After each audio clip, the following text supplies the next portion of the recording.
Hello and welcome to episode 59 of the Parapod. This is one of our recommended movie weeks. We're going to be talking about Occult by Shirashi.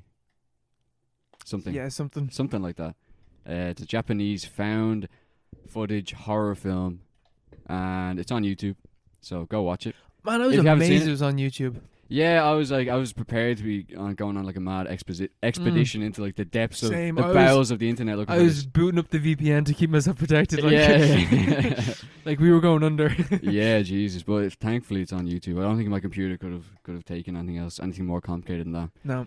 But yeah, it's on YouTube. It's definitely an interesting watch. There's much to discuss. You know, definitely up our street, up our alley. So that's gonna be fun. In about an hour's time, you know. Yeah, give or take. Give or take, you know. Just hang around. We have other things to be talking about. We actually have quite a bit to talk about. Yeah, we have a few. Well, what have you been getting up to this week anyway? Well, we have a big one. We have one of the classic films. Yeah, well, huge. It's like a Mondo kind of trans-historical odyssey, you could say. It is beyond this dimension. It's Halloween 2. Halloween 2. Halloween 2. Yeah. My God. Yeah, the sequel to, you know, a transcendental film. Yeah. The original Halloween film. The OG. Because Netflix have added all the Halloween movies now. They ended at the start of the month. And there's even Halloween 3, which they did not advertise. Oh, that is on it. That is on it. That's good. Well, that's the best one, isn't it? Except for Halloween 1. Based on what I've read. Oh, wait, well, what do you think of Halloween 2? What's your prognosis? 3 is better. Like, I'm not going to disagree with you so far, because I'm pretty... like, as much as that pains me, this is like a Texas chainsaw situation, where just because of how bad the franchise has been generally, the fourth one, you know, the really bad one, in a really weird, unique kind of way, is the second best one. And that's a similar thing with the Halloween series so far, unless, you know, we take the 2018... Yeah, we won't talk about that. You know, just take that out for a second. Yeah, we can talk about that when there's in the originals, like the original series. Yeah. The third one is the second best one. I'd say so. I haven't seen the others really, but I haven't literally never heard anything redeemable about them. Second one is completely fine. It follows on directly. It's a direct sequel. Yeah, it continues on. It picks up where the first one left off, like the same night and everything, and that's super cool because that kind of adds to the idea of what Carpenter wanted the series to be. Like, you know, the way that he wanted it to just be like an anthology series. Yeah. So the second Halloween film is a continuation of the first film. So in that way, it's like it's just like a long film. Like, it's a double feature that you could do, 1 3-hour long film. Yeah, I suppose, yeah. So in that way, it kind of holds up true to what Carpenter wanted the series to be, in a way, if you want to stretch it. Yeah, it'd be like less... It wouldn't work if it was like, a year later, Michael Myers is returned. It wouldn't work. It would not work like that at all. Because it was released a year afterwards, wasn't it? Yes. Because it was such a big hit, the original. But it follows directly. She's in hospital, isn't she? Yeah, she is, yeah. Yeah, after the incident. But he's still alive. And he's still there, and he's still going, and... he's way more brutal in this movie. Jesus, he fucks people up in this movie, and to the degree that he did not fuck people up in the first one. Like, the first one isn't that violent. Like, there's you know, iconic kills that they have replicated throughout the entire series, picking them up and just holding them in place with a knife. Yeah. I've seen that multiple times throughout especially the Rob Zombie remakes. But in the second one, Jesus, he is like, there's a bit where he grabs this woman, and she's completely naked, and like, there's nudity in the second film. What? And R-rated. So she's like by this bath, this big massive bath in the hospital, and it's pouring hot water. So he's just like drowning her and then pulling her up, and she's getting all fucked up because of how hot the water is. Like. It's such a weird movie. It's a different tone, isn't it?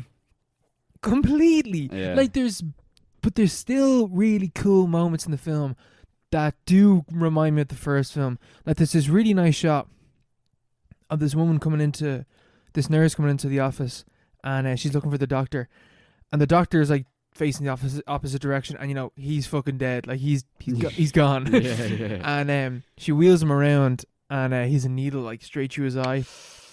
Not good. And she's like, it's a shot of her like walking backwards, and very slowly Michael Myers' mask just like appears behind her, and then he gets her, and then I was like, that's unreal. That is so cool. Like that's a great shot. Like you could in the first film, I feel like they would have left it at that, or like you would have seen him like swing up and then slice down, and that'll be it. Yeah. No man, this one he grabs her and he sticks a needle, and like it shows it going into her temple, and you're just like, ugh, like it's such tonal whiplash nearly, but like in a way that is like really kind of cool in its own way, kind of. Yeah, a different kind of vibe, you know. But that's what you want from a sequel, you know, to extend, to build on the original. But then, it kind of fell apart after this, didn't it? But how's this end? It ends with the hospital being blown up and Michael Myers, walking out like on fire.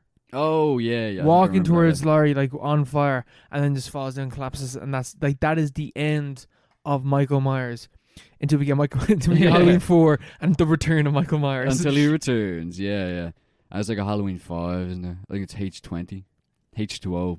And I was looking at the series on Letterboxd. There's there's 11 films in the franchise, I think. 11, yeah. And I'm not sure if that includes Halloween Kills yet. Yeah, probably not, yeah, because it's not released. But even if I was actually noticed a weird thing today as well, because I was looking at Halloween Kills, like on IMDb, and it was suggesting, like, you know, Halloween, the death of Halloween, is that the next one? The death of the what? Wait, let me... Halloween Ends. Sorry, Halloween Ends. Oh, Halloween Ends. That's the third one coming in. Yes. Yeah. The poster on IMDb still says October 2021. So it would have been out now. It was meant to come out this year. Originally planned. Like, so obviously Halloween Kills was meant to come out last year. Oh yeah, it was, yeah. But then they postponed it because and so COVID. Like Halloween Ends, which will come out next year, was meant to come out this month. Yeah. So sad. Separate timelines. So sad. Yeah, that's the thing. Yeah, apparently there's way more than we thought. After Halloween 3, you return to Michael Myers. Halloween 5, the revenge of Michael Myers. Halloween 6, the curse of Michael Myers. Halloween H20, 20 years later. Halloween Resurrection, and then Rob Zombie, and then the new ones. Yeah, because I didn't even know there's a... I knew that there was 5 that I hadn't seen. 5, yeah. Yeah. That's crazy. Like, I've seen so many of these films, and I've only seen like a little bit over half of the franchise. Yeah. I've never seen any of them. I've seen the first 3. That's it. I haven't even seen the Rob Zombie ones, you know. But they're not worth it even. Yeah. Would you say this is worth the watch? No. Halloween 2, no. It's completely grand. It's all right. Yeah. It's not known as being like amazing. It is like, after I finished it, I was like, I gave it like 3 stars, but like now that I think of it, it is more of a 2-star film. Yeah. Like, it's just like, I just thought it was completely fine. And that's the worst thing I can say about a film. That's an indictment, considering the material they're working with. But it was John Carpenter directed it as well. No, he didn't. Did he not? No, he didn't. Oh my god, I'm so misinformed. Yeah, no, he actually didn't. I thought he did. I thought it was with his blessing. It was Rick Rosenthal. Whoever the fuck that is. It was also 3 years later. What the fuck? Rick Rosenthal. Yeah, he's known for 2 things. Halloween 2 and Halloween Resurrection. Which isn't even listed. Oh, it is. He did the one in 2002. There was one... When did that Rob Zombie remake came in 2006? Yeah. That is not a solid amount of time to remake a franchise. No, like, it's not Spider-Man. You can't just do that, you know. You just can't do that. But they did it anyway. Another new ones, yeah. David Gordon Green. Well. Yeah, I don't know. I don't know about that one, man. But Halloween 2, completely grand. You know, it doesn't... And, man, this is actually... This is... I forgot about this. So, I riffed before on Rob Zombie for, like, making Laurie Michael Myers' sister. I think that's a terrible, terrible idea, and I don't think that's a thing that should be done. No. And I thought that Rob Zombie had like made that. I apologize now, Rob Zombie. I did not realize that was the story of Halloween 2. Oh, it is, isn't it? Yeah. Halloween 2 states the sequel is just like, yeah, actually, they are related. Laurie and Michael Myers are related. Yeah. Why? Like, that is... Why? I did not know that. I didn't know that's where it came from. I suppose it needed something to be like, to attract people. It's like the great twist of Halloween 2, you know, so to get people talking. But it does. How is it laid out in the film? They just say it. Oh yeah, that's your brother. Yeah, does Dr. Lumnus or whatever finds out, or like it shows it beforehand at the start of the film or whatever. I'm pretty sure Laurie's like, oh, fucked up or whatever, and she just has like flashbacks of this like little kid, and I'm pretty sure it's meant to be Michael Myers. Yeah, but I could be remembering that wrong. No, I'm pretty sure it is. I heard that before as well. So I've seen it before. I can't remember. I just remember the hospital, and the impossible fight scenes between her and Michael Myers. It was just bizarre, you know. They really go at it, man. But yeah, strange one. Strange one. A shame, really. Hopefully, the new Halloween 2 is even better. You know, it's not gonna be, but hopefully we can cross our hearts. Definitely not gonna be. We'll go see it. We'll see what the verdict is. You know, figure it out. We'll find out. But that also made me realize that like the way that Halloween, the sequel, the modern sequel, that's the end of Halloween 2, basically. Like they blow up a building with Michael Myers and such. Although that's basically every slasher's end, isn't it? Yeah. Because the recent one is retcons Halloween, like every one of them except for everything, the original. Yeah.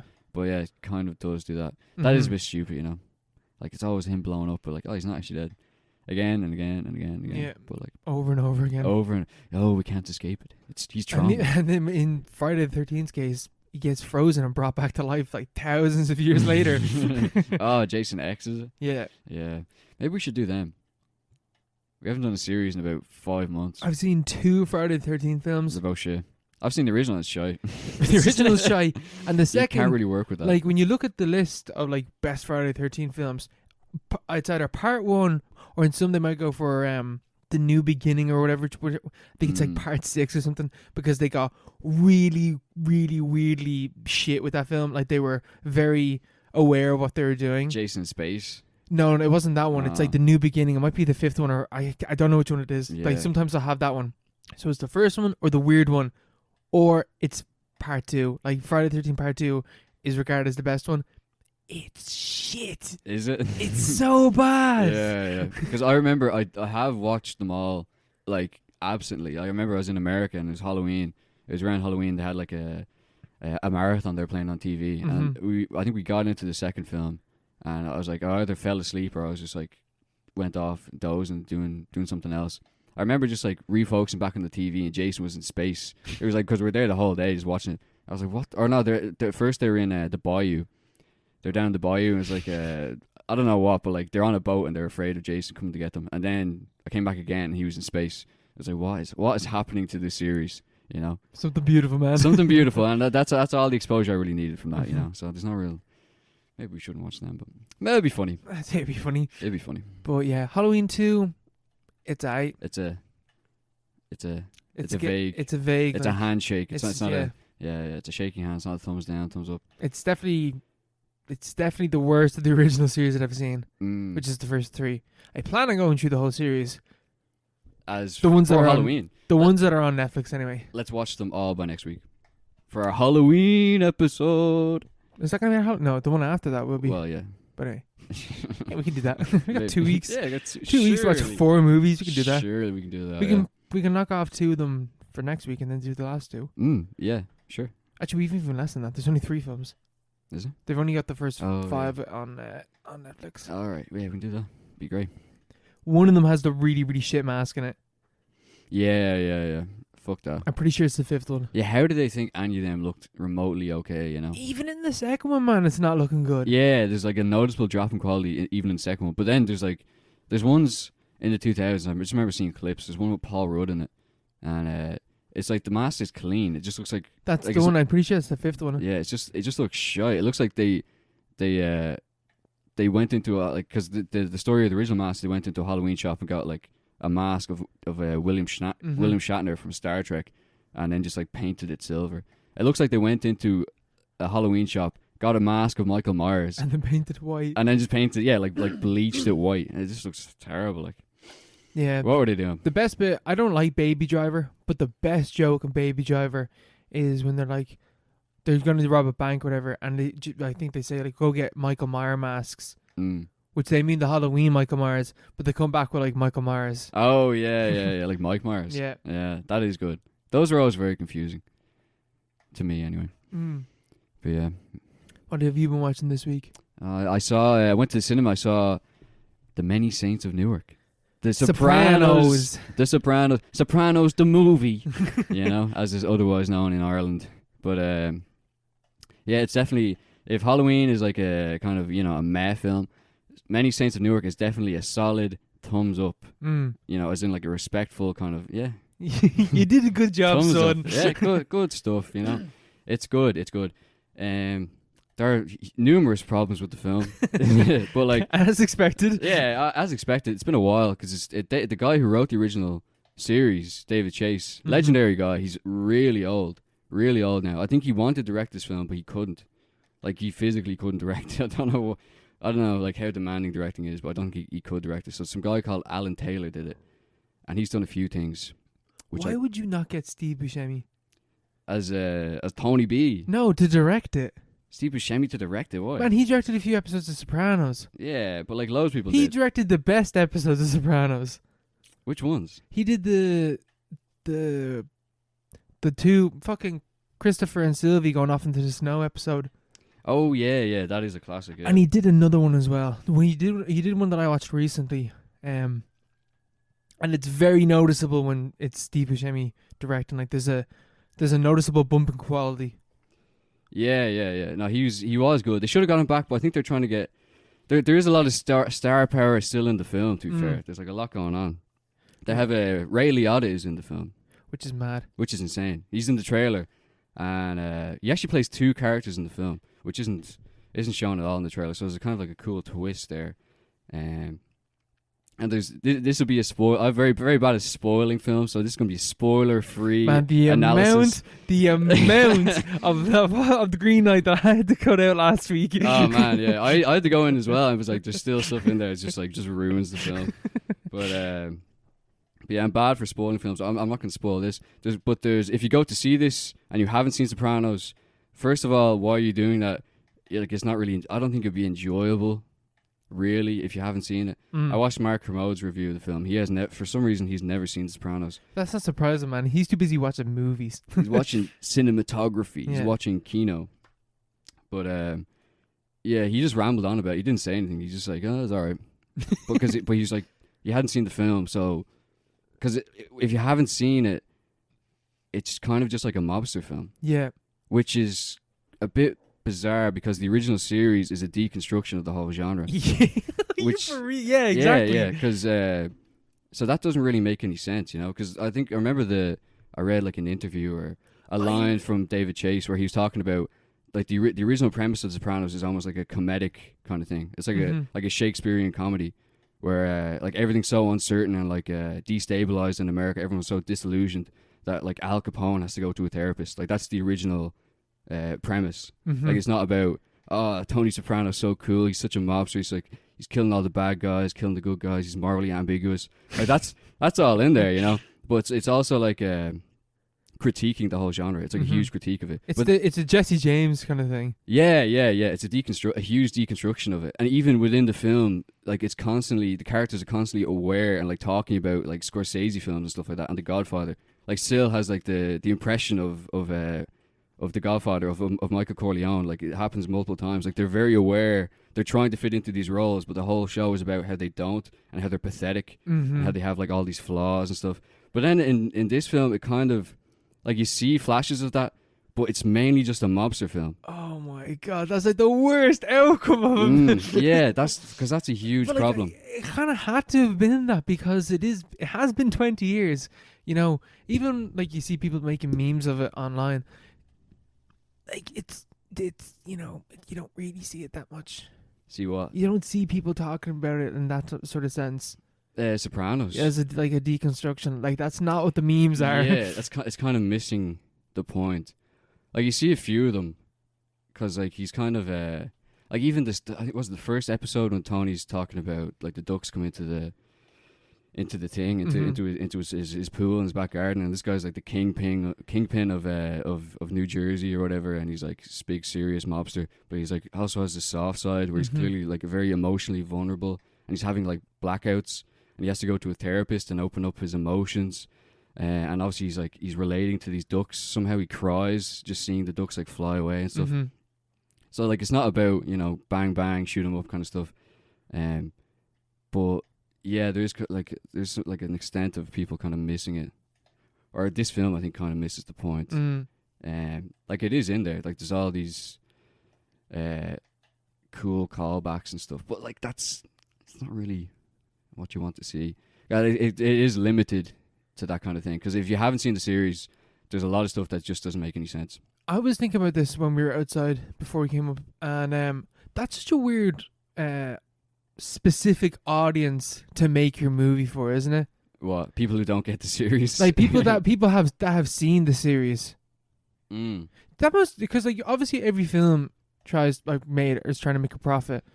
So obviously there's enough people who like The Sopranos now to be like, well, sure, fuck it, we can make a movie and we'll probably make a profit from it. Absolutely, it's huge, you know. And it's had a huge kind of boom during the pandemic. Yeah, I feel like everyone was watching it. That's the thing. That's when I watched it. Do you think the pandemic might have had something to do with this movie being made? It was made before the pandemic, so. Was it? Yeah, okay. yeah. Which is it is kind of surprising that way.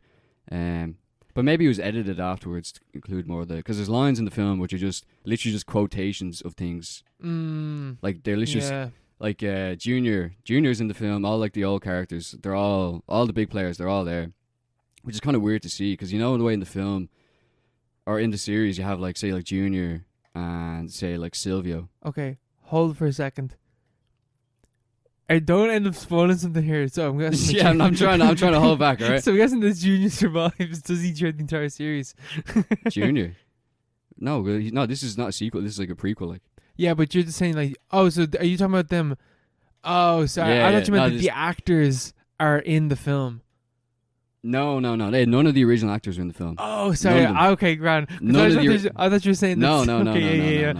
I won't answer that question. Yeah. There's no spoilers here. This is spoiler-free zone. Even you can go see the film, and watch it spoiler-free if you just come in about 5 minutes into the film. There's literally the first frame, the first line, the first scene is a huge spoiler for a huge plot point.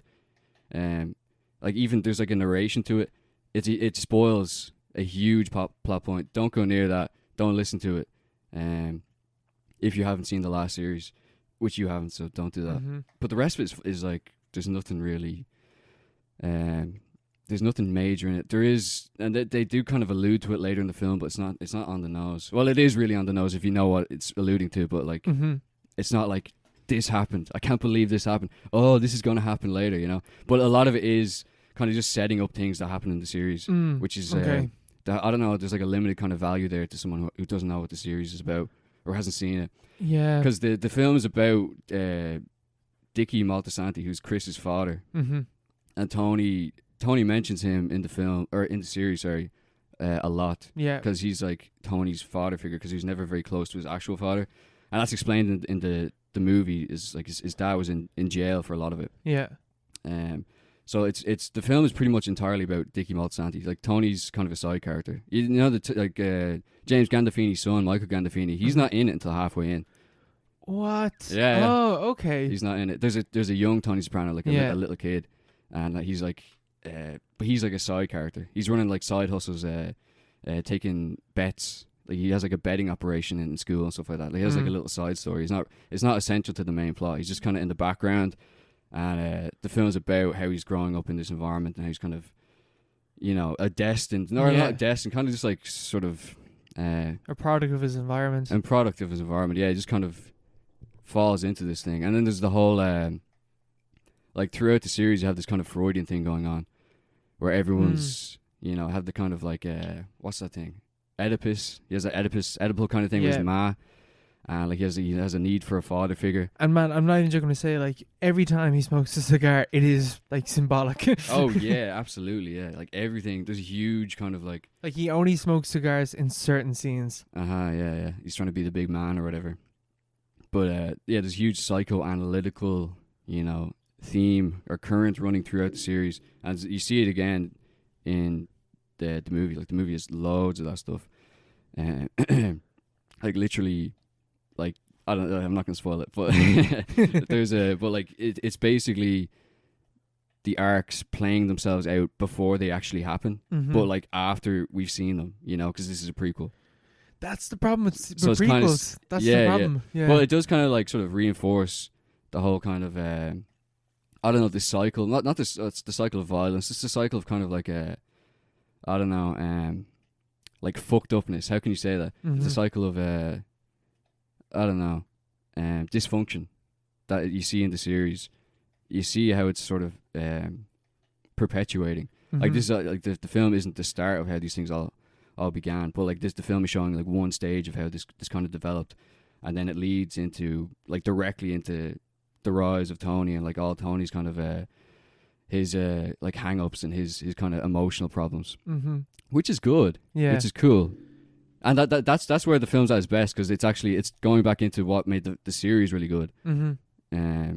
But it's kind of like in flashes and like little glimpses. The film isn't really like focusing on those things, because it's more like it's like 3 episodes in one. Yeah, that's more than anything else. Yeah, because I guess El Camino is the closest thing that we can compare it to, but El Camino is still a sequel.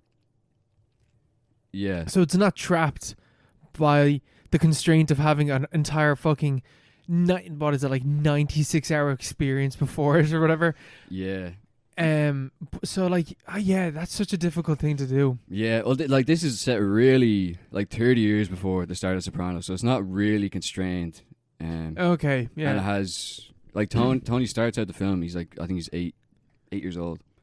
By the end of the film, I think he's a senior in high school. He's 18. What stage does like James Gandolfini's son take over?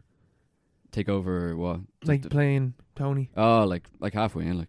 Yeah, but like what age is he meant to be at that stage? He's 18. Oh, okay. Yeah, it skips ahead because his dad goes to prison and they skip ahead. And then everything. Vera Farmiga is in this as Tony's ma. Very, very good.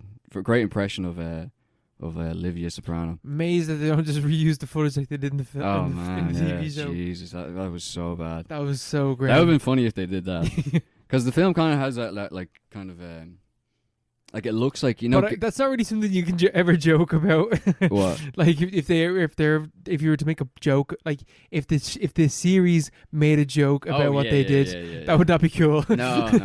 Yeah. It's not like completely self-referential like that, you know.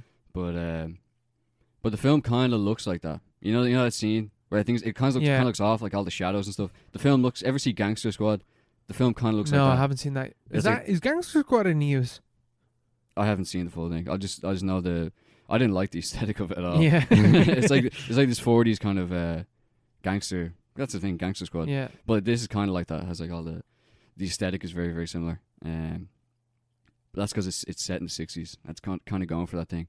It has a great soundtrack as well, this one. Many Saints. Amazing. It's like 60s kind of stuff.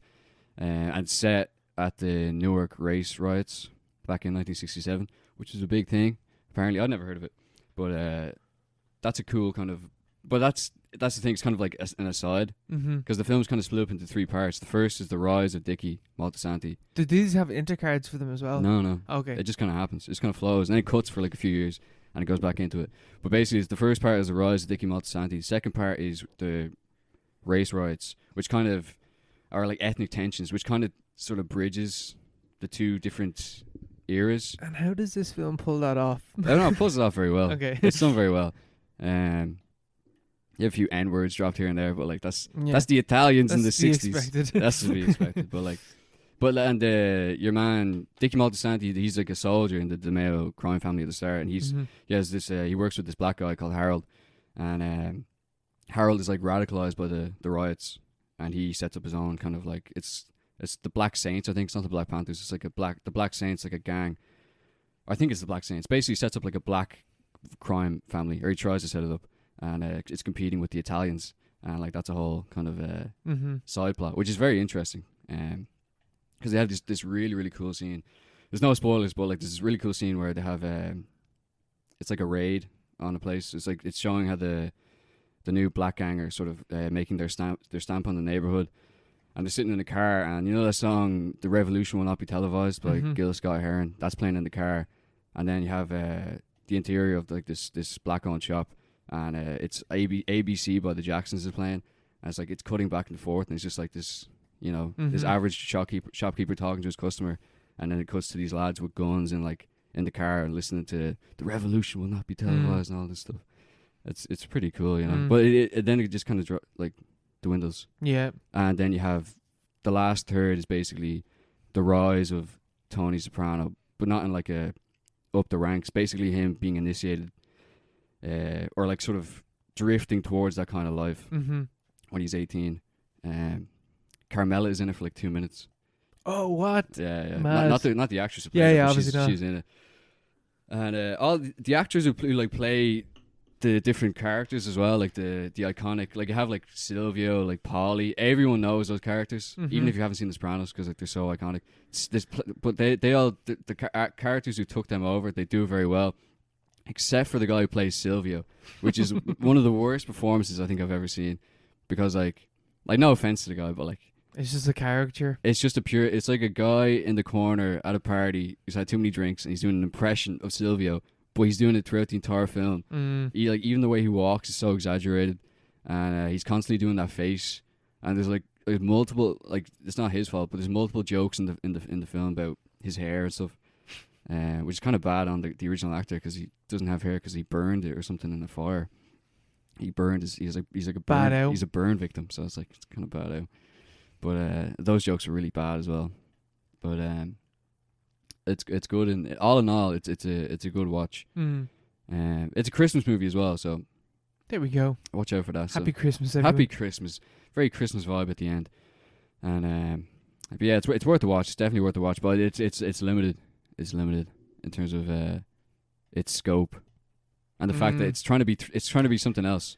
It's got too many places to juggle. It's a TV series. It's trying to be a movie. I think I heard that David Chase wanted to make a film about the Newark race riots, and he couldn't get it made. So he's like, "What if I put Tony Soprano in it?" They're like, "Yeah." I think that was like the original, like, sort of what got it kickstarted, which would make sense because like no one, because it's a pretty big budget. I think it's $50 million it cost to make. So I'd say it'd be pretty hard to make a film about race riots that cost $50 million unless you put, you know, fucking Iron Man in or something like that. So you need a named brand to stick it attached to it. And they're like, yeah, Tony Soprano, stick it in there. So who did in a fight, Tony Soprano or Tony Stark? Oh, that's a good one. Not in their suits though. Tony Soprano. Not obviously. Who do you? Tony Soprano. He's gonna crush them. Even like the size of that guy. Peak performance doesn't matter, man. Yeah. Size that guy. It's so funny. See, because Tony Stark, because like, I can't give like any form of the Iron Man suit would just obliterate. Tony Soprano. Obviously, yeah. So mano a mano. yeah. Let's fight like men. Yeah. You know, that's what we need. No shirts, no rings. That's what we need later. The sequel, because apparently they're gonna make a sequel to this, set in the 80s. You know, which could be interesting. That could be interesting, but with Tony in his 20s. Who would play him then? His son, because his son is like 24. Yeah, son. I thought he was meant to be. When you said he was 18, I was like, I don't think so. Yeah. He's not 18, but he's 24 in real life, but he plays an 18-year-old in this. I think he was like 22 or whatever when they shot it. But there's this particular scene where they're sitting at it's him and his mom talking, like Formiga, and it's like it's one of those things that's kind of like thrown into the film. It's about her mental health and like their relationship. Like, it's obviously so distant in the series. That's kind of like sort of a bit of exposition on that.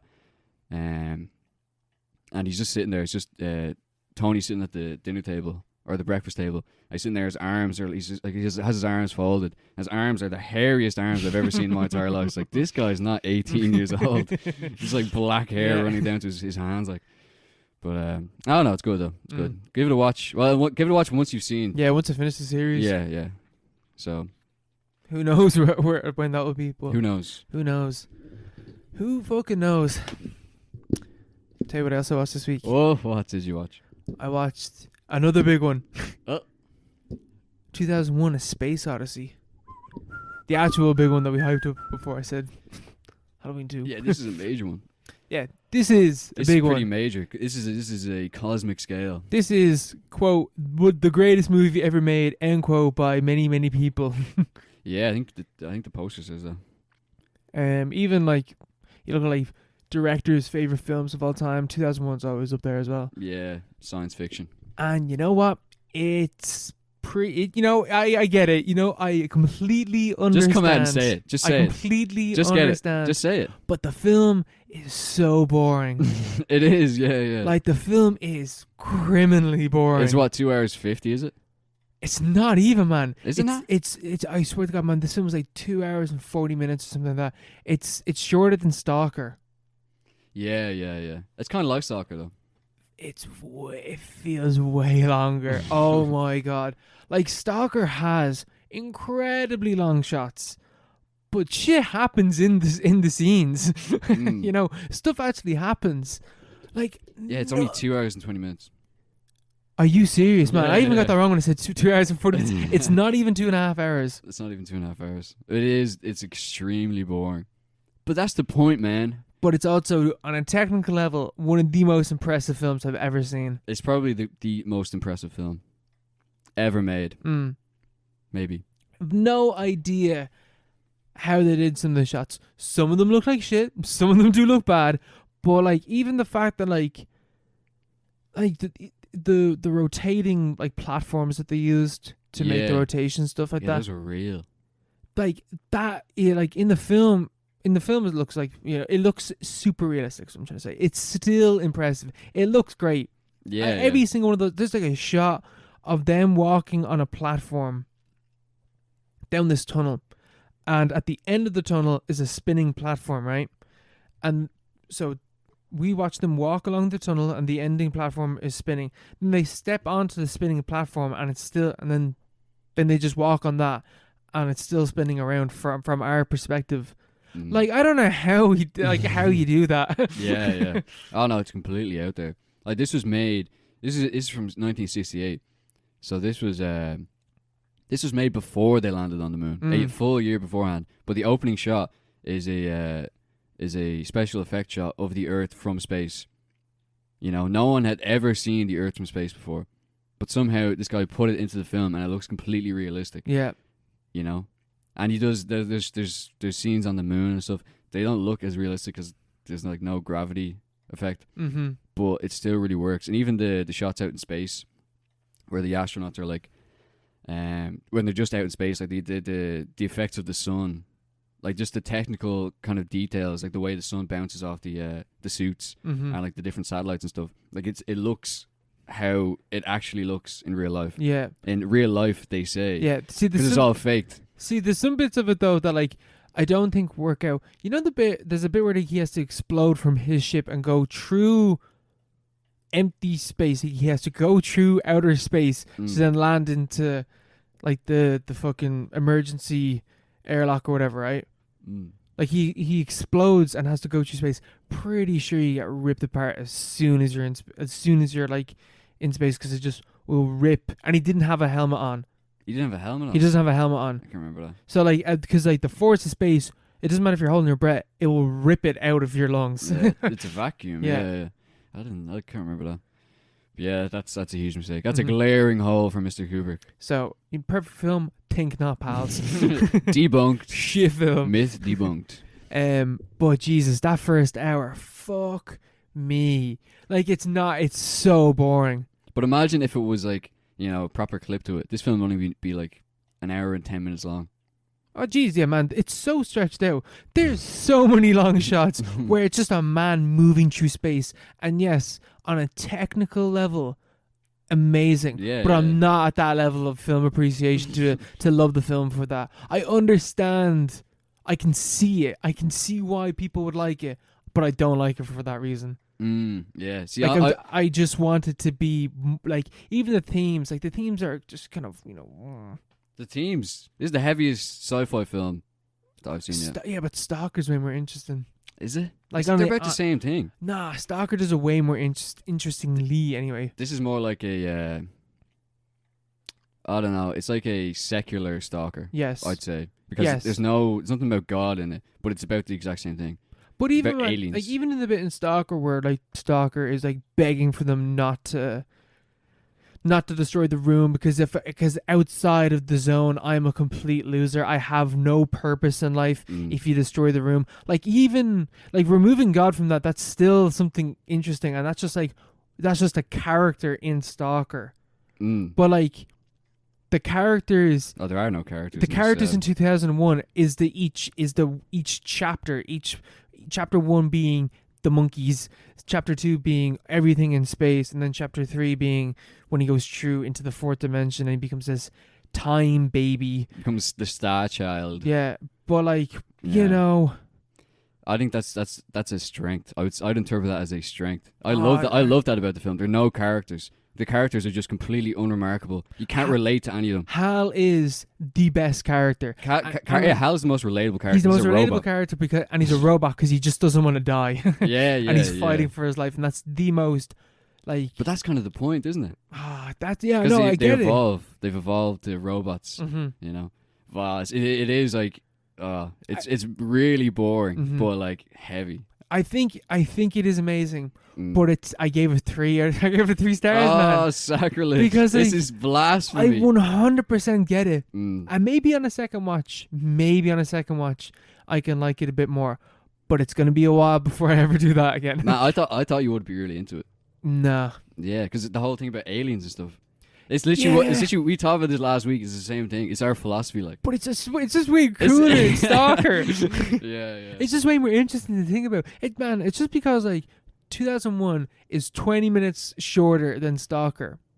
It feels 4 hours longer. It just goes on. That first hour is actually a war crime. Like Stanley Kubrick, Batman for a lot of things. That first hour. That's one of the worst things he's ever done, and he's done a lot of shit.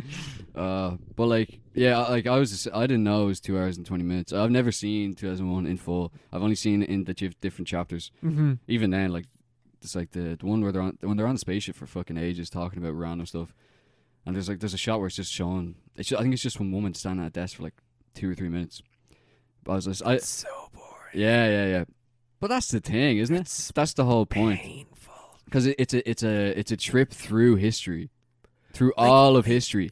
So it's going to be long. But it's not that long. But like it's going to feel long, you know. But like, think about the monkeys. How long were they waiting around for that big black thing to show up? Man, if this film, right, if 2001 was 3 hours long, I would forgive it for feeling this long.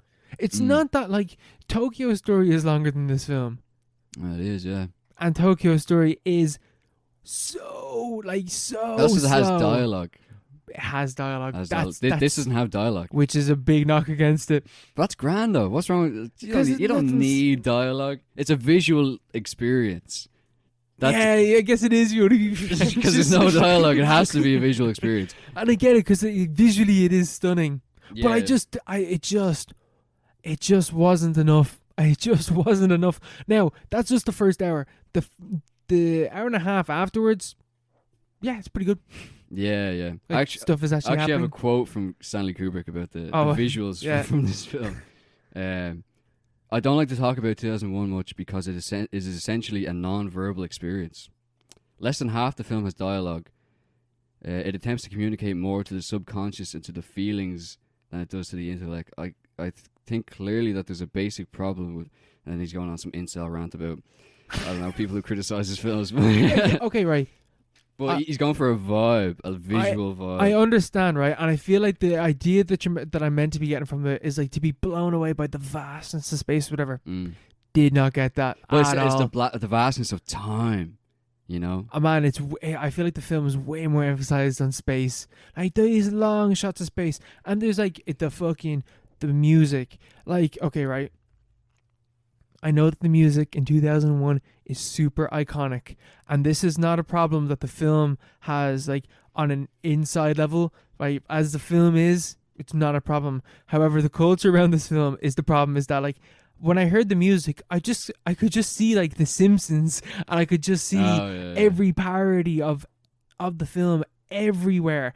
And, like, I can't blame the film for that, but it did impact my feelings toward it. That's harsh on Stanley. That's harsh. It's not the film's fault. Yeah. Oh, that's an aside from the film, because I think the music is fucking. It's like whoa, because all like the moaning coming up. Yeah, that's Paro. Paro. You know, but then it has like the whole classical thing. That is a bit annoying, because that's just like it's so overdone. Mm-hmm. You know, it's so parodied. Yeah. But that whole sequence though, that's great. The opening, it starts with, as you were saying before, you found it really boring. There's like the start is like a black screen for like, what was it? 2 minutes. 2 minutes. Something like 2.5 minutes, I think. But then the planets show up. Mm-hmm. You know, it's about time, man. Think about space before life. Like, out of nowhere came these stones, these still silent stones, and then they align into like there's like 3 of them. It's like the Earth and the Moon, the Sun, isn't it? Mm-hmm. And then out of that comes life. No one knows where it came from, but it came from somewhere. And then out of that come the monkeys. And then the monkeys are like, you know, they're doing, for ages, they're just running around doing monkey things. And they're part of the environment. And they have those little taper things that are in beside them. Mm-hmm. Those little pig yolks. Yeah. So that they're on the level with the pigs, or with the rest of the world. They're at peace with nature. Nature's all one thing. They are part of it. But then they get the bone. And the first thing he does with the bone, the monkeys, they discover tools. He smashes the skeleton. Yes. He conquers death. He steps outside of time, and history begins. And then all of a sudden, you have human civilization, and out of nowhere, no one knows how it happened. Like, it's an absolute miracle. It's a divine miracle. No one knows how it happened, but it happened. And then human civilization comes across this stone in the moon. No one knows how it happened, but it's gonna happen, or it has happened. And then you have the Star Child. It's history. Mm-hmm. It's time, man. Like, think about it. I get it. I love that aspect of it. Like. I think, yes, okay, that's the aspect I love about it. But I kind of don't like the fact that I don't know why. Maybe it's just, I don't know. I just don't really like that it's a death. That it's the first. I don't know. I just feel that's mad corny. I just feel it's mad corny that like human civilization. It's mad like edgelord. Man, humans started with the first murder. The death, like it's because I think that's really important, is it? Humans started off. It's 100% important. He picks up the tool, and what's the first thing that he does with it? He smashes the bone. He smashes the bones, but then afterwards he kills someone. Yeah. He kills someone, and then he launches the bone up into the air, and then it's cut into the spaceship. Like the famous match cut. Like that's where human this first kill got us to flying in space. But that's the thing. That's a mad edgelord. Is it? Man, it is. I don't think it is, because he dies. See, the first thing he does with the tool, with the bone, he picks up the bone. I actually read that in the book, there's a book written concurrently with the film, called 2001 as well, by Arthur C. Clarke, who's like hard science fiction kind of king. You know, he's huge in sci-fi fiction circles. But in the book, the monkey has a name. There's chapters dedicated to these monkeys, and they have like. They explain what's happening, but the monkey who picks up the bone, who basically opens his third eye and becomes a human, is his name is Moon Gazer or something like that. So like, you know, I think in the book the implication is that he just like watched the stars, and there's some kind of divine, you know, force came down and blessed him with sentience, and so he has this idea to pick up a bone and use it as a tool to smash things, to shape the world around him. So the first thing he does is it's obviously like completely symbolic. Mm-hmm. It's symbolic of conquering death. He walks over to like it's just a bones of like one of those pig things that they hang around with. Mm-hmm. And he just smashes the skeleton, smashes death. But like at that point, history has begun. They're outside time. They're sentient beings. Some kind of like alien intelligence has possessed them. So like when the monkey dies, it doesn't matter that he's dead because he's still alive. Because at this stage, death doesn't matter. Because history is a process of overcoming death. Because we can always remember what the people before knew. Like that's the foundation of civilization. You know, overcoming death and like passing on what we know. Passing on ideas. Yeah, something like that.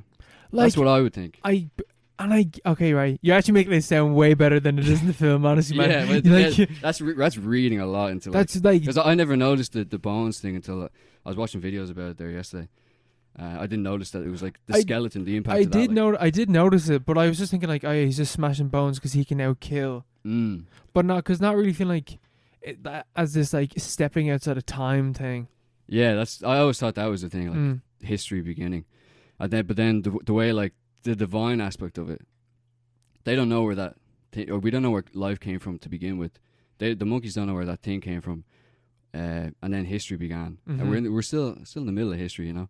But then there's going to be some big black obelisk, kind of like in the book. I think it's like a big icicle that just comes out of the ground. Some big obelisk thing. It looks great in the film. It looks great. It looks shiny. It's ominous. Very ominous, yeah. And everything's like, oh, very alien. Yeah, some alien thing, like not literally alien, but something that we can't see, can't comprehend. Will come out of nowhere and start something completely different, and we've no way of seeing it, no way of understanding what it is. And that's, I think, what the end sequence is all about. It's like just completely, ideological experience or something. It's just a complete reconfiguration of how you perceive things. It's something that you're not, it's stupid to say you're not supposed to get it, but like, it's just supposed to be, I think, nonsensical on purpose. And then you have the Star Child, which seems pretty obvious. It's like the next step of evolution at the end. And he's floating around Earth. But but the rest of the first half, it's very, very boring. I agree. Man, that's the problem, that the first half is so boring. It's just so boring. And even like even the stuff in the hour and a half that I did, enjoy, there's bits where it's taking fucking ages still. Yeah. And like time in a very like insular like moment to moments really matter then, where like he's rushing to get back inside the spaceship.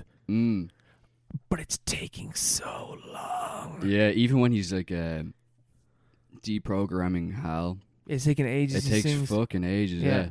Like I thought that'd be a quicker thing, because that's in this. I'm pretty sure that's in The Simpsons as well. Yeah, where he's like deprogramming, but it takes ages. The house is trying to kill them. Yeah. Hal is a great character. Like, and that moment is, I like that because it's slow, because it's a new species, it's a new form of life basically in the film being killed off, and therefore humans are able to survive. Like if Hal was able to overcome and kill the two humans, that's a new species. Yeah. New form of life. But humans overcome that and kill it before it can even properly begin, and therefore we're able to ascend to the next level. Yeah. Like I liked the fact that was very slow. But that's the only time where I really cared about that. That's the only time where I was like, yeah, it makes sense why this is mad slow. It makes sense for it to be slow, yeah. Yeah, I think it'd be a lot cooler to watch in a cinema, especially the 100%. The Stargate sequence. That goes on for ages. I was on the big TV. I was grand. Yeah. That's I've only ever seen it on my laptop.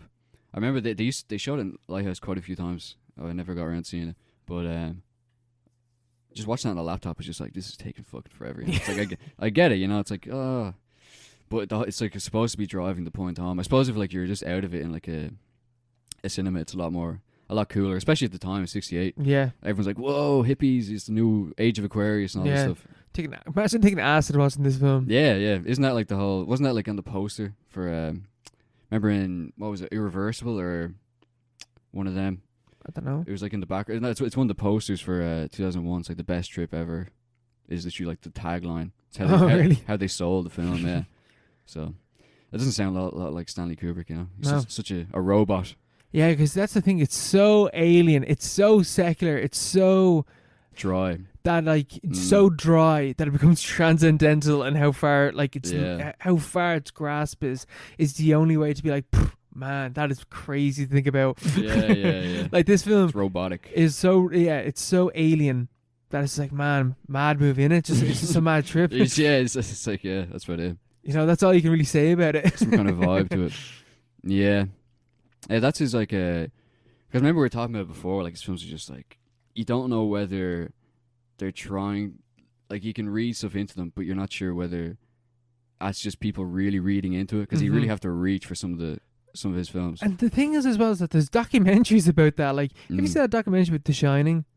The Room 237. Yeah, have you ever seen that? I've never seen it, no. Man, if you want to see some like conspiracy theory, all the moon landing level, stuff. No, beyond that.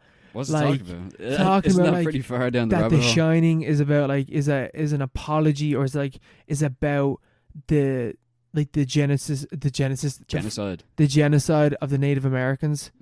There's takes about like how it's a film about like repressed homosexuality, and like just like some of man, it goes beyond like it's mental, some of this shit, right? Yeah.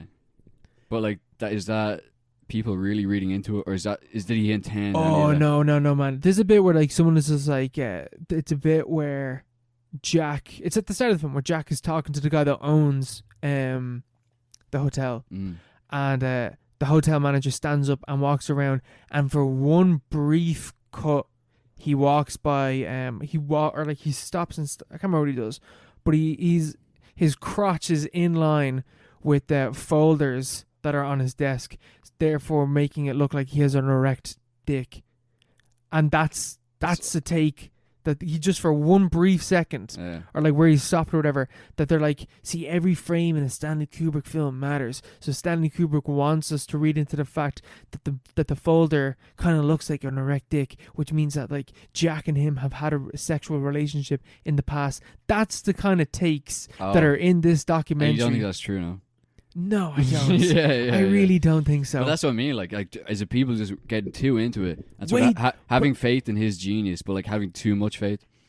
But see, the thing is that like with 2001, you can kind of give it because it does it. Like it is how you describe the film is what happens in the film. You just have to you don't have to read that far into it. Like the idea of him smashing into the skull and becoming. Stepping inside of the time, you can kind of see that in the film. But some of the takes on The Shining in that documentary and like the way that people would do read into Stanley Kubrick is insane. Like some of the takes, like the whole fact that he made 2001, therefore the moon landing must be fake. Yeah. Like that's the type of levels that people go reading into Stanley Kubrick. Yeah, but like that's the thing. I was looking it up afterwards, and his like a quote about his philosophy on film came up. I was talking about how he sees film as not like writing, like another way. Sometimes cinema is seen as like an extension of like literature. Mm-hmm. He sees it more as like he saw it more as an extension of music, as something like that would be like it's more of a vibe. It is more of a vibe. He didn't say vibe, but he's like it's like it's the themes and like the emotions. Shining, they all come later, but that's the exact opposite of what you'd imagine because we have this vision of him as like a perfectionist kind of robotic alien director who it's because he very meticulously crafts that vibe. Yeah, but like that doesn't really reflect into the themes. That doesn't really the placement of like folders, whatever, doesn't have anything to do with the theme, which was his whole focus. Yeah, his whole reason to be. Yeah. So I think that's more of a. And like, I love The Shining. The Shining is one of my favorite films. If you don't like it, it's just a vibe that you have to get on. It is The Shining is a kind of vibe. Yeah. I don't think there's much like crazy themes to it though, it's just like a scary one about fathers and just their sons and ghosts and trauma, yeah, exactly. Yeah, because there is some takes in The Shining that I do like there's the take about where like obviously Jack has abused Danny in the film. Like that's very obvious, but Danny wears a lot of like bear suits, or he wears a lot of bears or whatever like that. Yeah. And then there's that obviously very iconic shot of Shelley. Is that her name? Shelley Duvall. What's her character's name? Wendy. Where Wendy's running up the stairs and she like glances in and she can see like what was it? A guy in a bear costume giving a guy a blowjob, which is the idea that like the bear that Danny wears, is connected to that. Like the hotel is showing like Danny's inner trauma. Yeah. Oh fuck yeah. I never got that. Which kind of makes sense because that's kind of what I never understood what that shot was about. I think that that does make sense. That's a take that makes sense. That does make sense. Yeah, I never got that. I just thought oh, what the fuck, man? How about we put this in? Or like Wendy is aware of like with the abuse that is going on, but isn't really doing anything about it. Yeah. That makes that film way darker though. Yeah, it does. I'm actually gonna try to forget that now. It does make the film way darker, but it is a dark film. It's about a guy trying to murder his family. Yeah, but that's that film fucked me up as a kid, man. It's Shining. Oh Jesus. It still does. I haven't seen it in a while. Film, yeah. I'm looking forward to watching it soon. Actually, isn't it on Prime? I think it is. It might be. But that's one of the films that I think I actually do. I think I have it on a DVD. But that's a film I want to own. Yeah. I love The Shining. Maybe we'll dig it out, dust it off for Halloween. Yeah, we could talk about it We got so many films. What did we do last year? We did Halloween 3 for Halloween. Yeah. I can't remember. So your next pick is close enough to our Halloween episode. Yeah, we'll figure one. Yeah, we'll think of it. No stress. Oh, should we go for a break? Yeah, we will. And we are back from the break and ready to talk about an underrated kind of movie, a film that not many people would know about, I feel. This is Occult by... Give me a second. Come on, phone. Don't fail me now. By Koji Shirashi. That's it. Butchering that pronunciation, but that's what we're going to go with. Something like that. Yeah, not many people know about this film. So it's about... Okay, right. Koji Shirashi, who stars in this film as the director of this found footage documentary that we were watching, is interested in a strange discriminate murder at a sightseeing resort. He goes behind the camera to investigate the circumstances surrounding strange occurrences and interviews the survivors. That's a very basic outline. It's a very strange film. It's a very strange, weird movie. Yeah, pseudo documentary style. Very, very. I don't know. One that I was not expecting, to be honest, because his other film and his more well-known film is Nori, the Curse, which I've seen, which I heard was amazing, and I watched it and I was like, that was grand. I think I talked about it on the podcast. I'm not entirely sure. I'm pretty sure I did though. But then I heard about Occult and I was like, yeah, well, I'll give that a watch. And because we want to try and change it up with our picks with more hot takes between the two of us, trying to get that. Yeah, I was like, I'll try Occult because I wasn't really sure about Occult, but it's something complete. I think it's way better than The Curse. I couldn't find anything really about it online, like this film, J horror, but there's no like it's not like it's a cult film in the sense that no one knows about it really, not in the sense that like it has like an underground fan base. Like there doesn't seem to be a lot of material about it. Yeah, it's kind of forgotten, which is kind of plays into the whole kind of spooky aspects of it. Yeah, because imagine if you didn't know who. Imagine if this is his one and only film. yeah, and it's like, well, was it real? A Blair Witch kind of thing. Yeah, but obviously it isn't.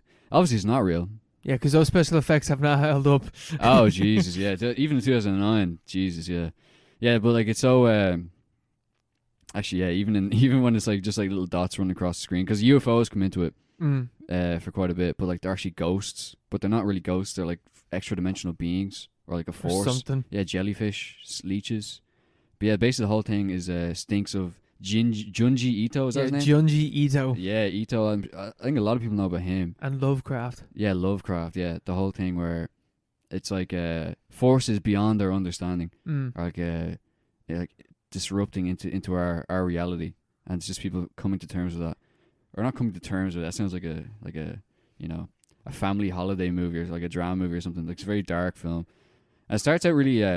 It's kind of mundane. It's a stabbing, but it's really it's like portrayed so in like a really mundane kind of way. Yeah, because like at the start of the film, just like what's going on here? Because this is very this is just like family footage, kind of a holiday type shit that we're watching, and then it just like kind of turns. But even when it does show the stabbing, you're just kind of like, it's a bit weird looking. yeah. It's kind of like it's like shaky footage. It's just kind of you catch a glimpse of this weird guy in a blue shirt, like just going ham at a few people. But you can see him in the background as well, which I like about the film. Does that quite a bit, where like it will show you something, and then you might catch a glimpse of it as it happens, but it'll go back at some stage and show you it again. Yeah, to like reinforce the point. Because there's like loads of coincidences. There's a huge thing about miracles in the film. They call them miracles, but it's more just like sort of apparitions, creepy coincidences and stuff like that. Like the found footage is full of like you see the different characters in the found footage, like just passing through the background. It's very realistic the way it's done. It just looks like a holiday spot full of tourists, but then all of a sudden these random people are I don't know, abducted into this strange experience by forces beyond their control. Yeah, but it's always destined to be like that, which goes because the film goes into that. But the perpetrator had like planned this for years, or was like sort of instructed to do it by something that they don't understand, that no one understands. Beyond our comprehension. Yeah, very strange. A god, but like a god being like this kind of fourth dimensional, unknowable, Lovecraftian. Yeah, tentacles and stuff. Yeah, which is very strange. The sound design in the film really stands out to me. Yes, great sound design. Insane stuff, you know. It sounded like whenever something creepy happens, they have this thing where it's like it sounds like a lawnmower cutting through like a fine afternoon, which is how I woke up this morning. So it was playing in my mind. It was like, you know, that horror when you wake up on like a lovely morning, it's a crisp morning, and it's just some awful person's mowing their garden outside, just waking up the entire neighborhood. That's what it sounds like when something creepy happens in the film. Yeah, that's very strange. And there's another one where it's like a corrupted file almost. Like it gets like the pitch gets higher. It's just on a loop, and it gets higher with every loop. Like building up to. It doesn't even build up to anything, but it's building up a sense of suspense, a sense of dread. A suspense of this is going deeper into something. Beyond. Like we're not going to get a very solid conclusion. To what this thing is. Yeah, and the sound design evokes that so well, because you don't even know what the sounds really are. Like you couldn't describe. They're just otherworldly. You can't imagine them. It just sounds like weird, like corrupted Audacity files or something like that. You know? It sounds like some of the forgotten episodes that we've had. Yeah. But yeah, I thought that was insane. Like some of the sounds. I guess some band did it. I have no idea. Bato or something. But it's on the credits, but I didn't get to look into it. But yeah, it's a mad film. Like as you said, sound design, the way it's shot, man. This is like the same thing with the great thing about The Curse is very believable found footage.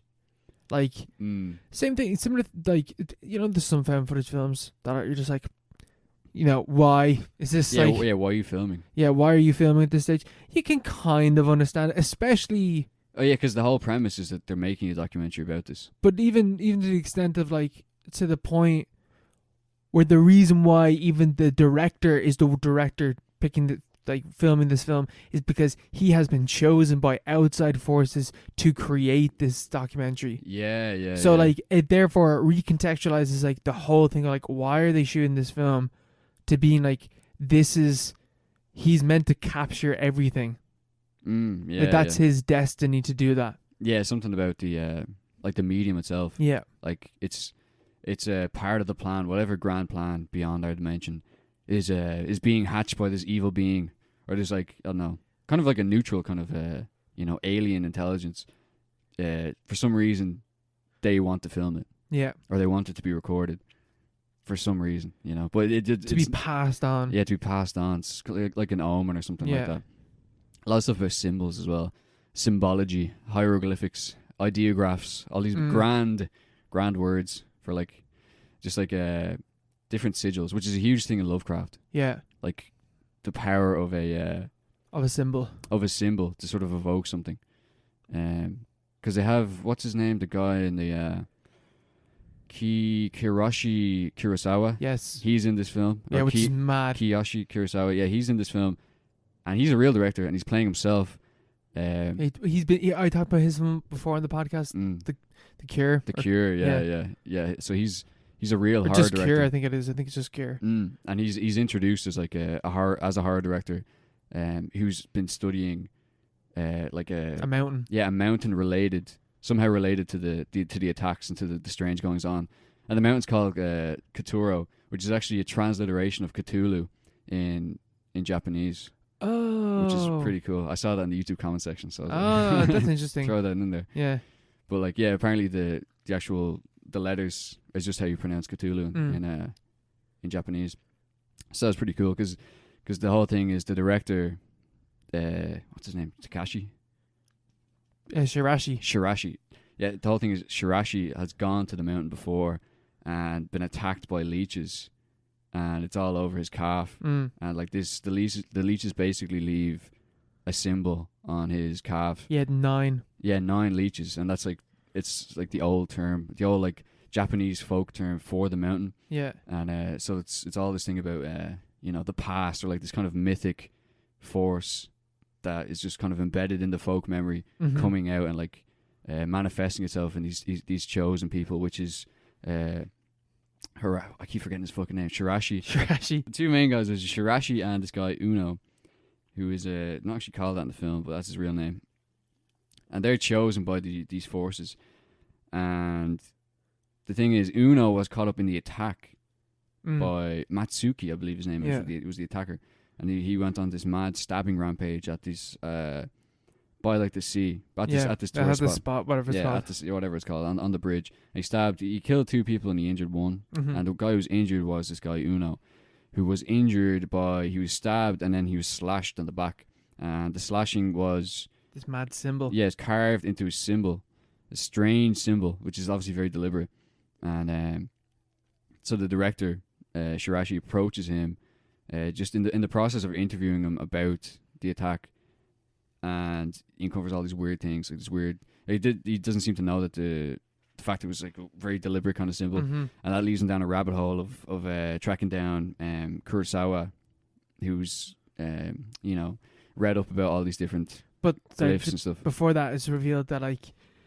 Because he's going around asking people about like the guy that actually committed the murders, and he's just like, "What did you know about him?" Because he also like jumped off into the sea after he committed the murders, and his body was never found. So he's like, they're like, "Oh, he had like what do you recognize about this symbol on your man that he's carved into this dude's back?" And one of his mates is like, "Yeah, he used to have it," and his nose starts gushing blood and he starts puking, and then they're like, "Oh, we could not get any more footage from him or whatever." But then they thought to your man's dad, and your man's dad is like, "Oh, he had a birthmark that kind of looks like that." Yeah, and then when they show it, it looks exactly like it. Yeah, he had a huge birthmark all down his front that looked exactly like that symbol. Yeah. You never thought it was weird. Yeah. So obviously that's some kind of curse, and this guy Uno is seeing things. He tells him that he's seeing weird things, weird miracles. He calls them, and this guy's a complete deadbeat. He's like or not deadbeat. Well, he's unemployed, and he's like homeless pretty much. And Jesus, is he homeless? Yeah, he's fucked. Like the way that they show like how he lives his life is so upsetting. Yeah, it's very bizarre. He lives in a manga cafe, which I'm not sure if that's what it says on the tin. Or like what, is that an internet cafe? Or is that a place where people read manga? But he sleeps there. But then he runs out of money, so he can't sleep there. So the whole reason he's cooperating because he needs cash. They think to get by basically. And so the director hands him a camera. He's like, "Yeah, please like film your day-to-day life and try to get these things on camera because he's seeing little UFOs, little miracles, weird things happen around them." So he gives him a camera and he promises to give him like a few thousand yen for each strange occurrence that he can capture. As that's the whole thing where they're kind of their working relationship begins, and he runs it. Uno runs out of money. He gets kicked out of his. He gets a temporary job and he gets sacked from that. And so he starts living at their office, the director's office, and things just start getting really weird because because the film kind of splits itself at that point where it's half from Shirashi's perspective, and then it's half from Uno's perspective, and I don't know, maybe like tying into how they're kind of like coming together to make this project happen. Yeah, they're the same kind of like the film is their project, but then their project becomes something else entirely. What Uno is destined to do.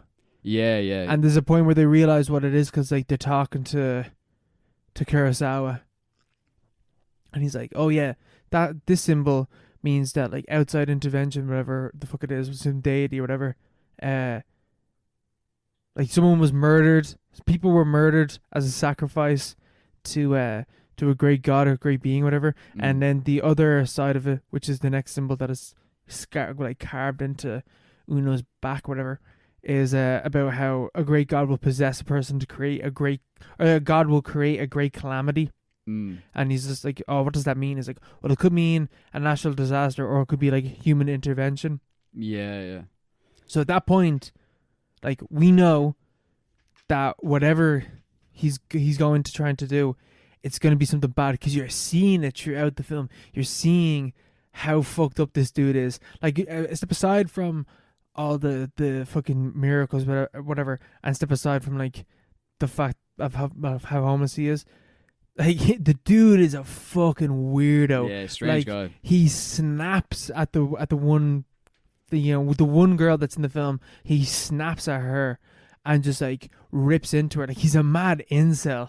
Oh yeah. But that's because he's he gets a temporary job for like a month, and then he immediately goes out in the rip, and he has like 1 pint, and he's just like, he starts going crazy, and he's like locked. But as part of the whole process of like their working relationship becomes closer, but also at the same time he's revealing more and more that he's not as like stupid or as like sort of hapless as you initially expect. Like he talks about, originally he's talking about how he hears voices as well as the apparitions, and there's someone talking in his head, and when he's really drunk he starts revealing that he actually can understand what the voices are saying, and he knows what he's meant to do. Yeah, and he knows he has a plan. He's planning something, but he forgets it all the next day. I think he's like blacked out, drunk or whatever. So he forgets that he said that to the director, and the people making the movie begin to suspect that he's up to something else entirely. At one point, they find they're rooting through his bag because he obviously lives in the office, and they find that he actually has 30 grand in US dollars in his bank account, 700,000 yen. Yeah, 700,000 yen. They're like, he could live in an apartment with that money. Yeah. So clearly he has some like ulterior motives that he's not revealing. And that's kind of the tension. That's the kind of the point of tension that plays out through like the second act of the film, which is, it was revealed. It was really creepy because you know this guy is like because he seems so harmless and stupid at the start. Yeah. And like sort of like the victim, like he is the victim of the initial attack, but then he's clearly been planning something for a while. To the extent that you're like, what is he, like, what's he planning? He's like, why were you there that evening, whatever? And everyone gives their reason for being there, but they're like, why were you there to Uno? And he was like, oh, I heard this voice talk to me to just tell me to go there. Yeah. So I just went. I just feel like I was.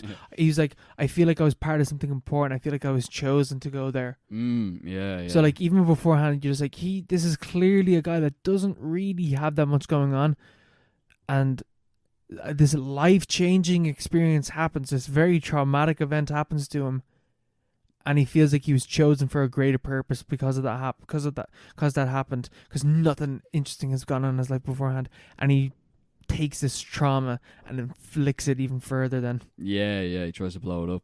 Literally, that's his whole plan. His plan is to bomb the train station. Bomb this train at rush hour. Yeah, a mass suicide, and they figure this out before he does it. Shirashi confronts him, isn't it? Yes, and it's just like, he's just like, here, like I believe in everything that you believe too. I've seen these things. I think that there is something greater going on, and whatever it is that you're planning, I want to be a part of it, and I want to help you with it. Yeah. And he's just like, oh yeah, sure, I'll tell you. And he just tells him. He tells him his entire plan, and then Shirashi was like, I lied to you. Yeah, you know that part about how I said I was like gonna be part of your plans? Yeah, that was a lie. I was just like, why are you telling him right now? Yeah, and like this guy's clearly a murderer, and he's not like getting up and leaving. He's sitting across from him, like, yeah, by the way, I lied about that, and he just keeps going, and he doesn't try to leave or anything. And your man is just like, well, then something bad's gonna happen to you. yeah, and he's right. He gets all fucked up outside. He starts getting sick and stuff. He falls over, and at that point, is the leeches, the nine leech bites on his calf start to bleed, and he's all fucked up. And it's all from first person camera, perspective. And I think it's Uno's like getting sick as well, isn't he? Yeah, Uno's like throwing up. Yeah. So he's like he's catching the second hand kind of thing off that, and at that point, I think Shirashi's kind of convinced that he's just like, what the fuck is going on? And then Uno just like stands back and he just points up at the sky, and then the camera pans up at the sky, and it's like the moon is like shooting down these rays onto Earth or whatever, and you're like, what? It's like this complete cosmic, what the fuck is this thing? And then it pans down, and Uno isn't there, but the guy that committed all the stabbings at the start of the film is there, and then then he like looks away and looks back, and like his head is just all these like worms or like leeches swirling around, and then it just cuts back to it, and Shirashi's like, what the fuck is this? Yeah, what's going on? Mad night out, and obviously, you know, been there, brother. Been there. That's happened to most of us. A casual Monday night in O'Reilly's. Stumbling out, thrown out of O'Reilly's, and you see some lad with leeches for a head, you know. It's never a good buzz. These cosmic deities. Yeah. Oh god, but at that point it seems kind of abrupt how he's just kind of convinced to go along with this insane plan after that. He's just like, he's like, let's do this. He's like, you've been chosen, Shirashi. He's like, yeah, I guess I have. Yeah, it's like, fair enough. Yeah, the leeches on the foot and all, but I think it's I think that scene is kind of just showing that like Matsuki, the original perpetrator, and Uno, and by extension Shirashi as well, are all kind of the same thing. They're all the same person or being controlled by the same force. So in that kind of way, I don't know. Maybe maybe Shirashi just needed that kind of like revelatory moment, that like epiphany to be convinced or to be I don't know, taken over by whatever is pulling like, the strings. You are the director. Yeah, like that's what his thing is. Like you are the director. You have decided to make this movie. It's a very meta thing. It's extremely meta. It's like you've chosen to make this film, and you are going to see it to its finish, and you're not gonna intervene into the narrative any further than now. Yeah, you have to see what happens, because the whole reason he wants to do the bombing, to kill all these people, or he justifies it morally as it's better on the other side. There's some kind of utopia waiting on the other side, and that it's better to be dead, and that there's no real advantage to being alive, and it doesn't matter if the people don't want to be dead or not. Like, it's better on the other side. And so Shirashi's kind of convinced in that way. It's like, you have to see this out to the end. You have to see what happens or what is on the other side, and that's or he does that, or he sort of ensures that by handing a camera to Uno before he carries out the deed. And he's like, record whatever you see, and from the other side, give it back to me whenever you can. And he has it. He's like, he's at the start of the film, like the very start of the film, he gives him like 100 yen to be able to afford like a cup of coffee, or whatever it is. And then your man Shirashi, or to Uno's like to Shirashi, here, I'll pay you back the 100 yen. He's like, no, it's grand. You can just give it back to me whenever from the other side. Give me back the coin and the camera. He's like, sure, man. And then he walks away. And then, like, we're with Shirashi as the explosion happens, and it's fucked. Yeah. It is fucked up. That was a big bomb. He was ages away. Yeah, he was ages away, and it's a fucking massive nail bomb as well. And, like, it is fucked up. Yeah, he kills 100 people at the subway station. And injures, like, 250. Yeah. Everyone gets fucked up. Even the girl, she dies. Yeah. And her head is, like, on the floor rolling around. And it's, like, this weird aftermath footage. Of Shirashi Shirashi shooting first person. And it's like 9/11 footage. Was just like, it's just smoke everywhere. And it's like people screaming. And he's like, yeah, you know, and it's just like heads everywhere and stuff like that. I thought that was the end of the film, or like towards the end. You feel like it would be. I thought that was the end, because then there's like, obviously, the cops are like, here, why did you? You know, this is kind of your fault, Shirashi. You helped build that bomb. Yeah, you're an accomplice. So he gets convicted of complicity to the crime. And he's in jail for 21 years. And then you have a scene where it's him released, and he's old, and he has grey hair and stuff. And he meets his producer, the producer that's sort of been intermittently throughout the film. He meets him outside, and they go for a meal in the restaurant that they were in before. And for some reason, they're also shooting that. You know, they're just talking. They're just chatting away, and the credits. The reason why is because the film isn't over. Yeah. Like he has not finished the film. So he hasn't. His life is the film at this stage. Yeah. Like, I feel like that the reason why it keeps going is because his job wasn't finished when the bomb exploded. His job is to finish the film, which is what we see as the credits roll, and the film's still going, and they're just having this very normal conversation about like, oh, what you get up to in the jam or whatever like that. And it's like, oh, do people still say like what's up and stuff like that? Like, they're having like these real like old man conversations, whatever. And like me, I like watching the film. I got up and I was about to turn off. I was like, this film is not going to end like that. There's no fucking way that the film is going to end like this. And it doesn't. It's a false ending. That you think it's gonna. You think if with the false ending, firstly, we're thinking that it's gonna end with the suicide bombing, and then the second false ending, which is credits rolling, two characters talking. But if you stick around, a camera and a coin drops into the room. Yeah, from the ceiling, from nowhere. They're like, what the fuck is that?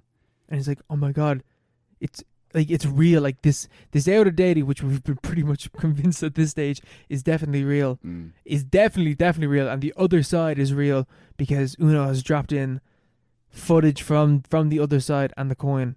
Yeah, proof that he made it, and that there is something out there, and there's something on the other side, and that he was able, or something was able to drop it back, for Shirashi to fulfill his mission, whatever that is, you know. And then the last bit is just playing the footage. Is that straight after? Of what Uno actually saw. What he sees. Because again, I was like, oh, we're not going to get to see the footage. Yeah. But we do. That would have made sense, actually, yeah. But you do. You do. And this is the biggest what the fuck ending I think I've ever fucking seen in a film. Because I was like, this is a pretty like normal, very grounded film. But then, like, we see Uno going out to commit the bombing, and it's like up in his chin, and you see his neck and everything, and like this, his head looks all weird from this angle. Yeah. And it's like walking with the camera, and you see him click, and then it just goes white, and then it just like cuts to this space with him like floating, and he's like grabbing, he's like help me, and he's like being pulled apart, and like his head spinning around with like jellyfish, and like it's all like green and yellow, and it's mad. And the other victims are there from the original attack. Yeah, as well. They're there screaming, just like their disembodied heads is like gifs. It's like floating in the background. Yeah, that's hell. That is hell. They are in hell. They're in hell, and it's like it's obviously terrible special effects, but it's like artistic in that kind of way, because it's completely divorced from the rest of the film in a way that really works, because it's so because that's the whole point, because it's a Lovecraftian thing, like beyond our comprehension, beyond anything we could ever imagine. The characters are just completely out of their depth. They can't imagine what is on the other side, and the contrast between realistic found footage, first person, naturalistic dialogue, and then you cut to this like, it looks like a fucking completely illogical. It looks like a web page from like 1990 or something like that.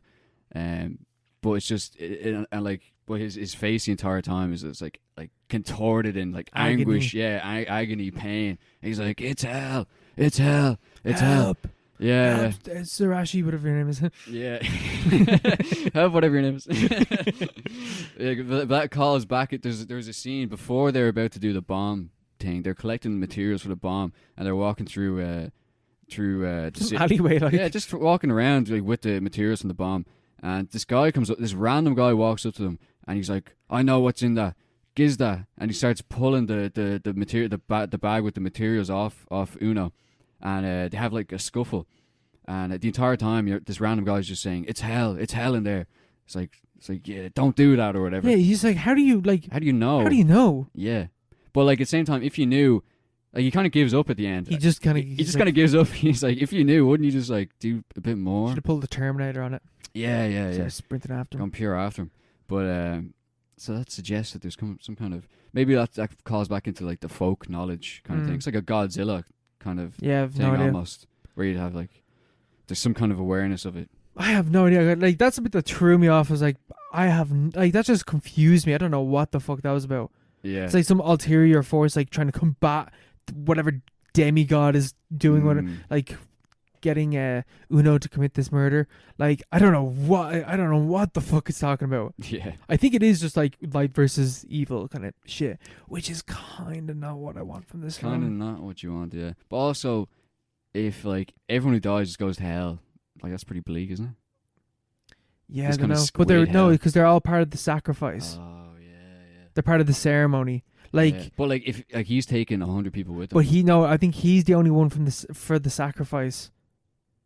Is he? Yes. But the people from the stabbing attack were also there. But they were sacrificed by the first guy. Yeah, but then Uno takes over he takes the baton. Yeah, but I think just because you see like 5 or 6 heads, whatever it is, spinning, I think that's what it is. Like he's just he's the only victim.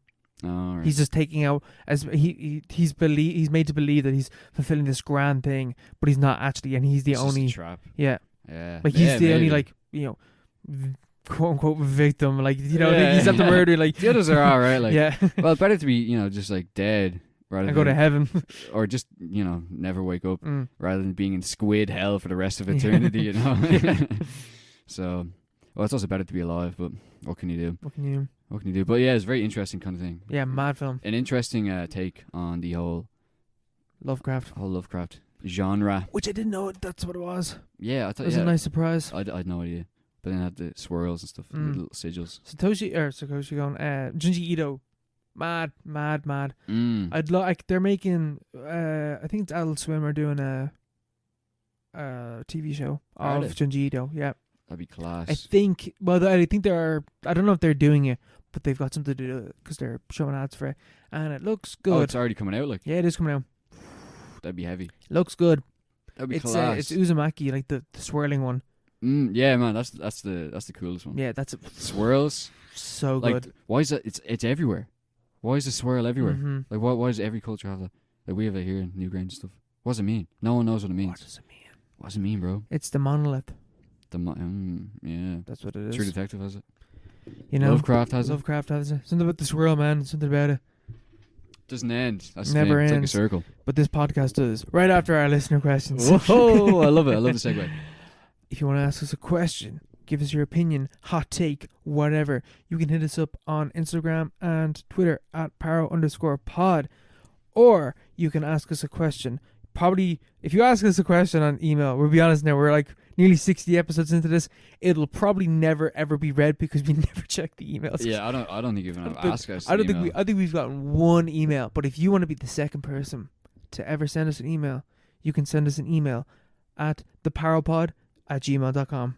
God bless. Be the first. We welcome it. We welcome all. But yes, our first question is coming in from Richard. And he's asking, did Zuck orchestrate the outage to boost the rating of the upcoming Dune movie? Obviously. Yes. The answer is yes. The answer is also to cover up the Pandora Papers. You see that? Pandora Papers. Exactly. What? Exactly. What the fuck is this? What? You see the tax things? See that there's a leak of tax information of all rich people around the world. Tony Blair is implicated. All these people are implicated. Mainly, did not hear about this. Exactly. Look. Okay, right. No, but but it was they went down like pretty much straight after it got released. Mm-hmm. So people are like, it's clearly coordinated, but it doesn't really have anything to do with Facebook, to be fair. So I don't think that would really affect. What's in the Pandora's box or whatever you're talking about? Pandora's Papers. It's basically an expose of tax havens and dirty dealings by rich people to avoid tax and their civic duties to pay into the state, stuff like that. But it mainly targets, like, no Americans are on the list, I'm pretty sure. So it's pretty clear where it came from. But at the same time, which also kind of debunks the whole Facebook thing.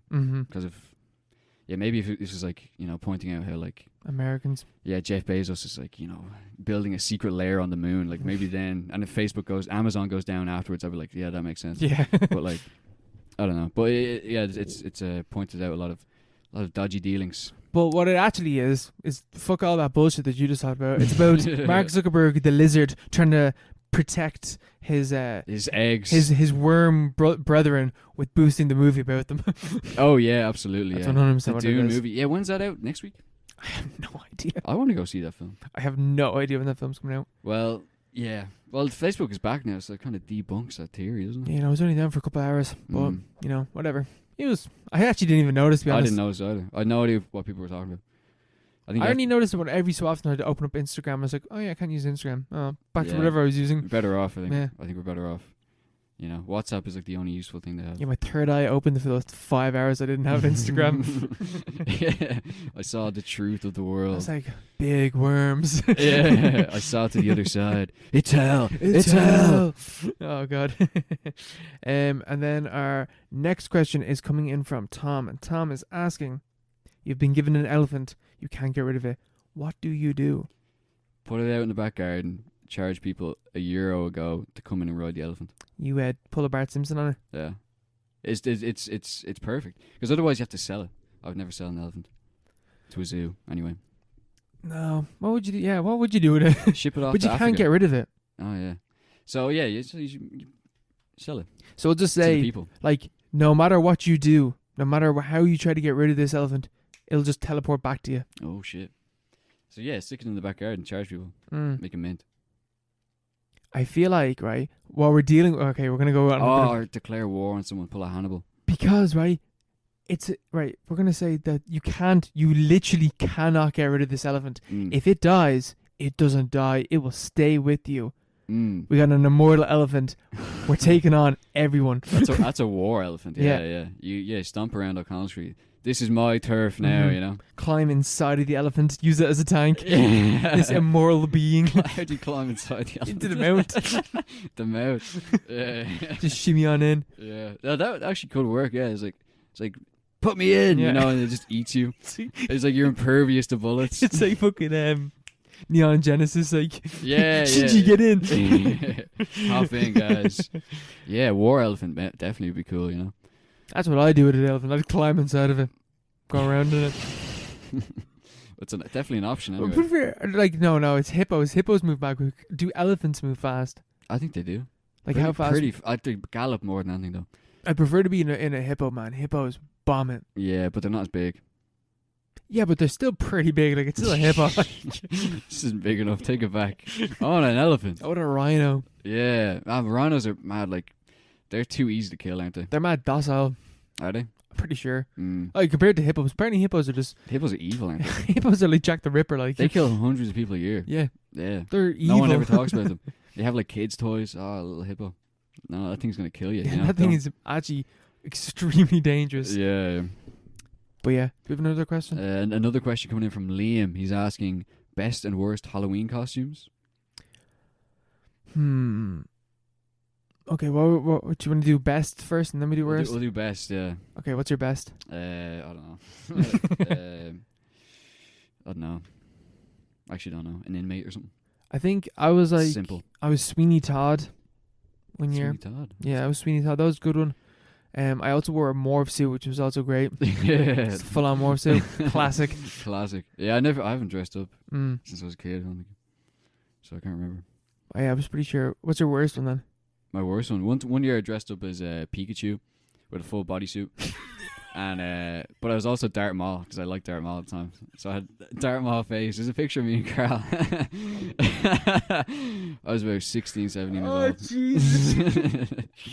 No, I was a kid. But yeah, Pikachu and Darth Maul at the same time. I remember I went to a party. It was great fun.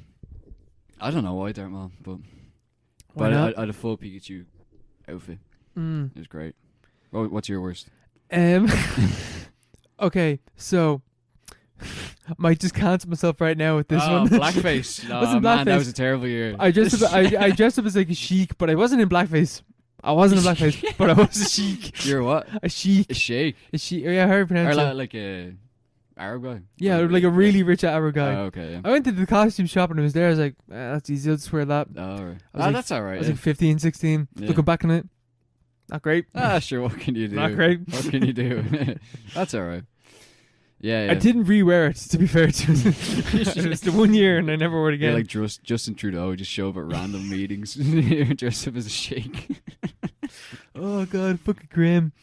Fucking grim. Well, good times. What are you dressed up as this year? Me and Isabel are gonna do Owen Wilson and Night at the Museum. Who the fuck plays him? Steve Coogan, is that it?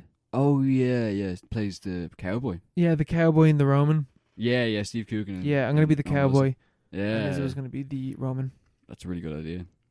So much customization options there. We're literally just dressing up as a Roman and a cowboy. Like, it's pretty easy. Yeah, that's not bad. What about you? What are you doing? I have no idea. No idea? No idea. Man, we should go around as Michael Myers and Leatherface. Oh, that'd be class. Yeah, we get loads of photos together. Yeah. At our Halloween meetup. Yeah. What's up, boys? That'd be so simple as well. Just get a mask and a boiler suit. It's so easy. All I gotta do, I can definitely kill like 3 people before Halloween. Wear their face. Just take it way too far.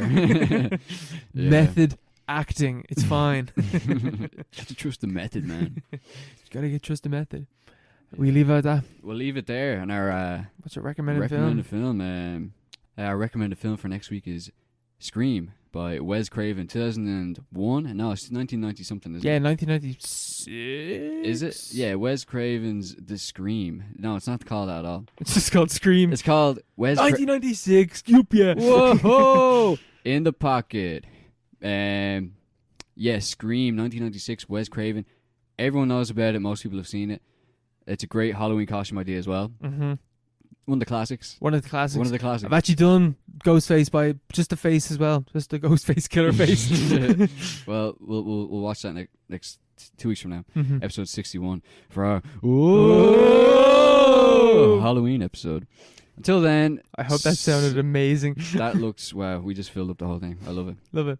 All right. Until then, signing out. Bye. Bye.